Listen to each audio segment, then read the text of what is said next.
Life is like a dream. Ngayon, kung ikaw sumusunod sa kalooban ng matulad ko, nasa langit ka na eh. Amen. So, anytime na pumikit ang mata mo, pumanaw ka sa mundong ito, pagising mo, nandun ka na. Kasi doon ka na dati.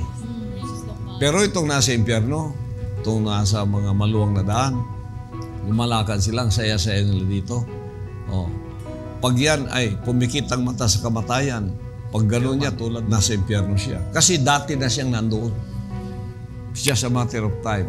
So the flesh is just a veil, V-E-I-L, isa lang tabon para sa transmission ng tunay na buhay. So, habang ikaw ay lumalakad sa ganong pagsuway, nananaginip ka, pero nightmare. Paggising mo, kasi paggising mo, ibig sabihin, kung ano ang buhay na walang hanggan pupuntahan mo, yun ang tunay. Ang temporaryong buhay, isa lamang panaginip.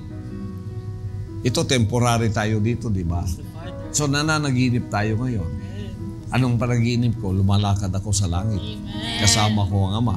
Amen. Anytime pikit ko mata ko, paggising ko, tulad na ni Lazaro, nasa sinapupunan ako sa paraiso ni Abraham, ng Ama.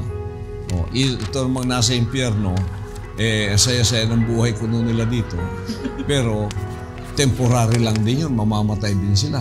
Pagpikit ng mga mata nila, wala silang kaligtasan, aba, bakit nasa impyerno ako? Kasi dati ka nang nandoon. Ang nakatabon lang ay yung veil, ang laman mo. Di ba mayroon tayong awit yan?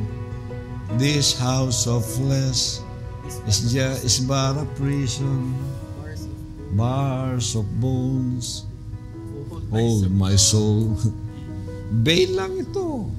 Oh, temporary life, nananaginip ka. Paggising mo, ang sarap ng panaginip ko, langit pala talaga to. Ito namang mga dito sa kabila, paggising nila, nightmare, impyerno, nandoon na sila dati.